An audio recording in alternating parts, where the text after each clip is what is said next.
that's how you start a video. Hello, I'm Stephen Mason and welcome to Retro VHS.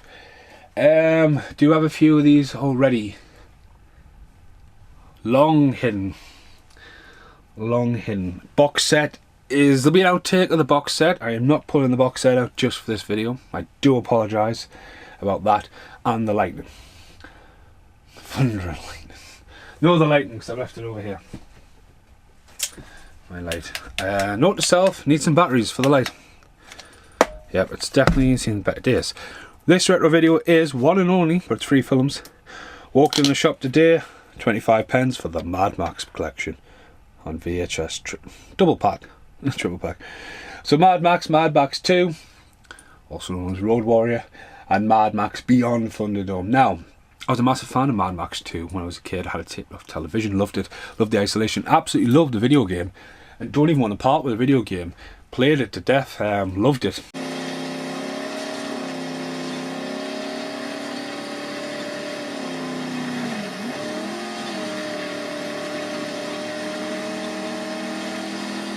And one day would love to go back down that trail of the dirt thing. Not too big on the first one, and I just remember the availability of Beyond Thunderdome for me, like I'd never seen it anywhere, and it's one of the ones I seen in New Zealand when I was younger. I was going, oh, finally watch Thunderdome, Tina Turner, and you got Master Blast, and you think, oh, what's going on here? Now the new one, new Mad Max, I thought was amazing. And in an era where everything seems to be getting remade, and some films are now pushing towards like, oh, it's a continuation, it's a spiritual thing. That's what Mad Max was, you know. The new one was amazing. The car chases, the score was absolutely phenomenal. The guy from the first movie's the bad guy in it. But no, it's amazing. Amazing. I do wish though Mel Gibson had just had a cameo. But to be honest with you as well, Mel Gibson could have still done it. Okay, he was probably batshit crazy when he did it, but Tom Hardy was good as Mad Max, but they still could have done it. So this is the Mad Max collection. 18 all the way around. Tape 1, 88 minutes. So tape 1 just has Mad Max on. Tape 2, approximately 195 minutes. So they shoved Road Warrior and Beyond Thunderdome. There's not much to tell about this, except for inside. Mad Max, with the Warner Brothers logo. There's 2 of them. So yeah, 2 movies on there. They've watched Mad Max 2. They've stopped at that. So I'm just going to pull the box out. So it's a big box VHS. The only other one I've got like that. Where did it go? I probably have more. But I've been a bit of a sort out recently, and there's a couple of, I think as well, there's a couple of, I made a shelf, so there's my Godzilla, the triple feature collection, featuring Invasion of the Astro Monsters, Ebera, the horror of the deep, and destroy all monsters. So yeah, I've got a few of them, but it's a very uncommon thing. Stay there. So here we go, Mad Max inside. Oh, it's a bit crusty. Right, okay, that is mouldy as shit. That. See the UV light, see all this white stuff? It's mould, it's grime. Okay.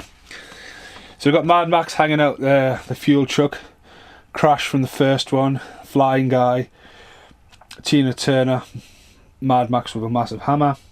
So Mad Max starring Mel Gibson, directed by George Miller. Mad Max starring Mel Gibson, directed by George Miller. Mad Max starring Mel Gibson and Tina Turner, directed by George Miller. 85, 81 and 79. There's a massive gap between that and the next one, wasn't there?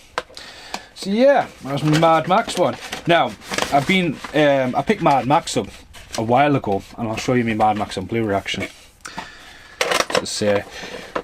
I'm trying to keep retro, rather than come home and go, right, I've just bought all these retro VHSs, I'm trying to find stuff specifically and spend a bit more time focusing on them. So, quickly moving around, I'm still here. Ah, it's proper letdown actually. That's Mad Max. I thought I had the new blue sleeve. I totally thought like they did with the Lost Boys and stuff like that.